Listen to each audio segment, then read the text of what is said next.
Hello bachon, let's read this question, and the question says that at the time of constructing a rhombus PQRS, Suraj tells Meena to take the length of diagonals PR and QS as 6 cm and 4.6 cm respectively. What will be the length of PQ? Now let's see the options. Option A 2.79, option B 3.78, option C 3.72 and option D none of these.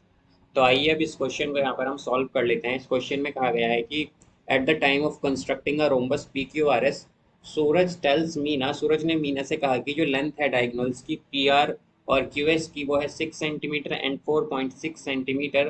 तो हमें बताना है कि length of P Q क्या होगी। तो यहाँ पर हम की कॉन्सेप्ट यूज करेंगे, की कॉन्सेप्ट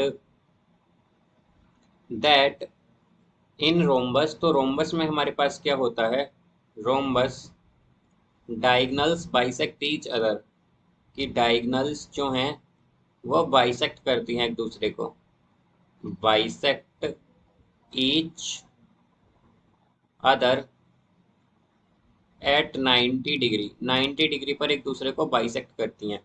90 डिग्री का मतलब होता है राइट एंगल। अब यहाँ से हम अगर देखें कि हमारे पास रोम्बस है, लेट्स सपोज ये एक रोम्बस है, तो रोम्बस में क्या होता है, सभी साइड इक्वल होती हैं। तो हम हमारे पास अगर एक रोम्बस कंस्ट्रक्ट किया गया है तो वो कुछ इस तरह से बना होगा। यहाँ पर इसे हम मान लेते हैं पी क्यू आर एस। अब यहाँ पर डायगनल्स हैं हमारे पास, एक तो है पी आर और एक है क्यू एस। ये दो हमारे पास क्या है, यहाँ पर डायगनल हैं जो कि एक दूसरे को बाइसेक्ट करती हैं, और उनके बीच में एंगल क्या है, एंगल यहाँ पर ये है 90 डिग्री, बिकॉज ये राइट एंगल पर बाइसेक्ट कर रही हैं एक दूसरे को, और इनका इंटरसेक्शन पॉइंट ओ ले लेते हैं हम। तो यहाँ पर अगर हम देखें कि बाइसेक्ट करने का मतलब क्या है, कि पी ओ जो है वो इक्वल होगी आर ओ के, और यहाँ पर जो हमारे पास ओ एस है वो इक्वल हो जाएगी ओ क्यू के, बिकॉज डायगनल्स बाइसेक्ट हो रही हैं, और बाइसेक्ट का मतलब होता है टू इक्वल पार्ट में डिवाइड हो रही हैं। अब अगर हम देखें तो हमारे पास रोम्बस में क्या होता है, सभी साइड इक्वल होती हैं, यानी कि पी क्यू इक्वल होगी क्यू आर के, क्यू आर इक्वल होगी आर एस के, आर एस इक्वल होगी एस पी के। तो ये आएगा, तो ये सभी साइड इक्वल होंगी। तो बेसिकली हमें क्या करना है, एक साइड फाइंड करनी है, तो उससे हमारे पास सभी साइड इक्वल आएंगी। अब यहाँ पर हमारे पास अगर हम देखें तो हमारे पास जो ट्रायंगल पी ओ क्यू है, in triangle P O Q अगर हम तो इसमें हमारे पास एंगल पी ओ क्यू जो है ये क्या है, 90 डिग्री या राइट एंगल है ये यहाँ पर। तो ये आ गया हमारे पास। तो हम जानते हैं कि ये कैसा ट्रायंगल बनेगा, हमारे पास एक राइट एंगल ट्रायंगल बनेगा, और राइट एंगल ट्रायंगल में क्या होता है, hypotenuse square is equal to perpendicular square plus base square.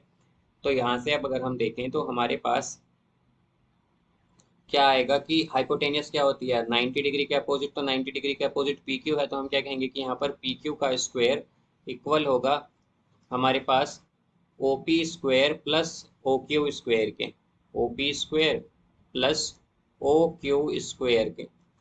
अब यहाँ से हम अगर देखें कि पी ओ इक्वल है आर ओ के, हमारे पास क्या है, हमारे पास पी ओ इक्वल है आर ओ के, तो ये इक्वल होंगे किसके, basically half of P R के, या हम कहेंगे ये इक्वल होगा पी आर बाई टू के। तो हमें पी आर क्या गिवन है यहाँ पर, पी आर हमें गिवन है यहाँ पर 6, तो ये आ जाएगा 6/2 यानी कि 3 सेंटीमीटर।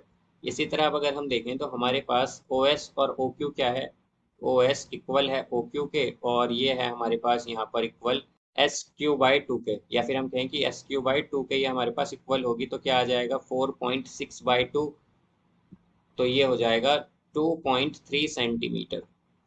अब यहाँ से अगर हम देखें तो हमारे पास पी क्यू स्क्वेयर क्या आएगा, P Q square is equal to O P square. तो ओ पी क्या था, या ओ पी और पी ओ बेसिकली सेम ही है, तो यहाँ पर ये आएगा 3 का स्क्वायर, तो 3 का स्क्वायर होता है 9, प्लस यहाँ पर है ओ क्यू, तो ओ क्यू अगर हम देखें तो ओ क्यू है 2.3, तो 2.3 का स्क्वायर होता है हमारे पास 5.29, तो ये आएगा 5.29। तो यहाँ से इनका सम क्या हो जाएगा, इनका सम हो जाएगा हमारे पास 14.29, 14.29 आ गया ये।